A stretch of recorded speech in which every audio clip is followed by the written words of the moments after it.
Η Σαβίνα Λίτση θα μας μιλήσει τώρα, επειδή το βιβλίο που παρουσιάζουμε απόψε κοσμείται από 26 χαρακτικά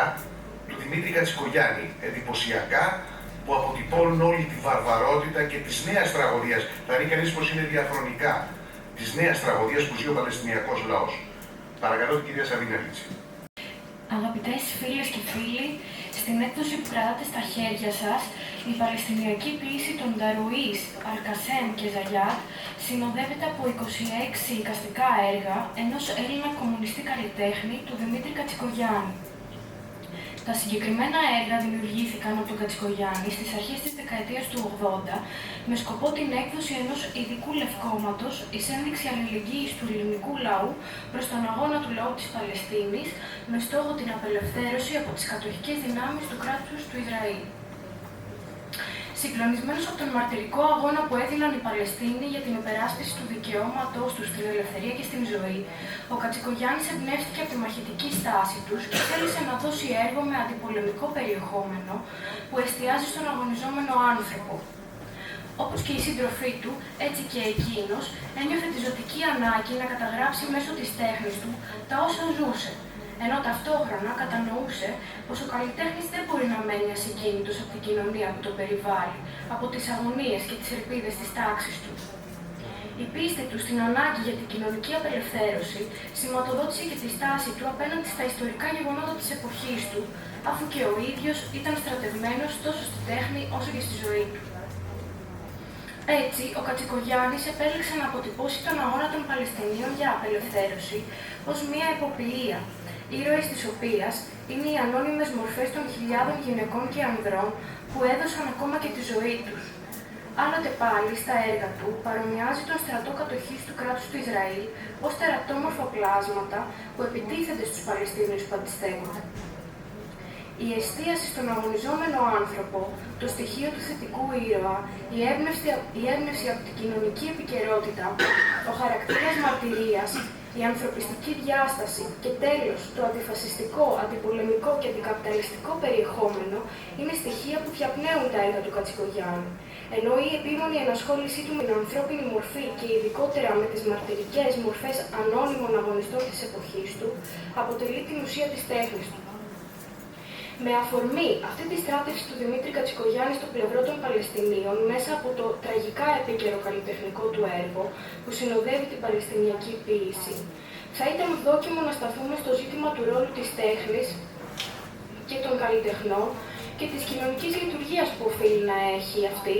κόντρα στην αντίληψη που την θέλει ένα πεδίο όπου δήθεν δεν χωρούν στρατεύσεις και αγωνιστικές διεκδικήσεις,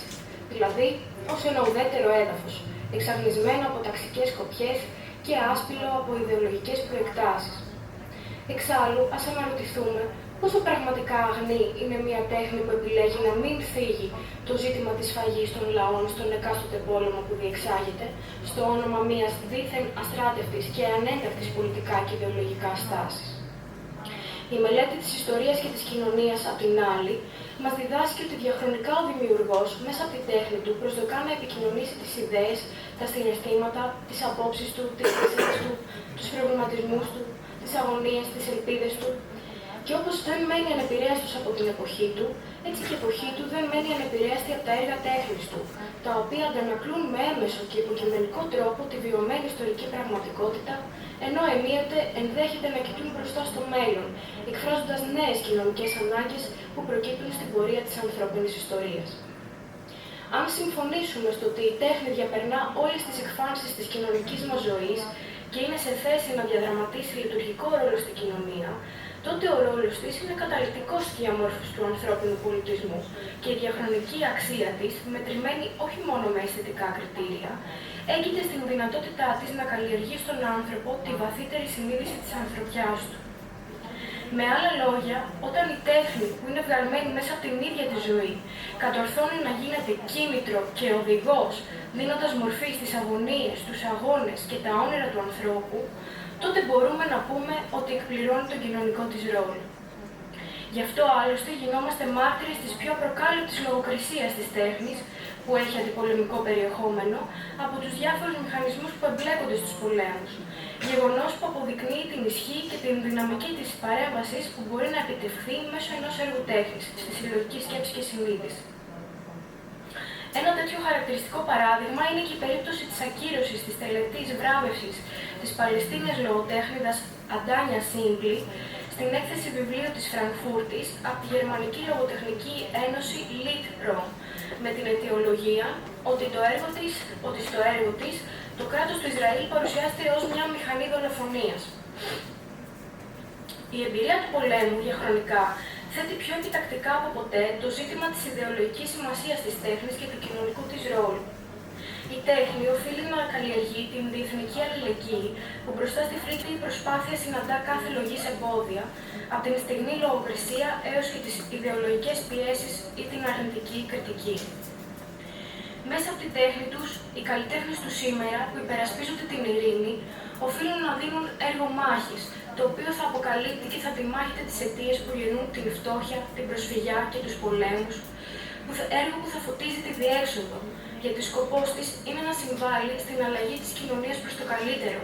για έναν κόσμο ελεύθερο από κάθε είδους εκμετάλλευση, φτώχεια, εξαθλίωση, πόλεμο και θάνατο. Γι' αυτό και σήμερα στεκόμαστε αλληλέγγυοι στο πλευρό της Παλαιστίνης, με την ελπίδα ότι ο δίκαιος αγώνας της για ελευθεριά θα δικαιωθεί. Ευχαριστώ.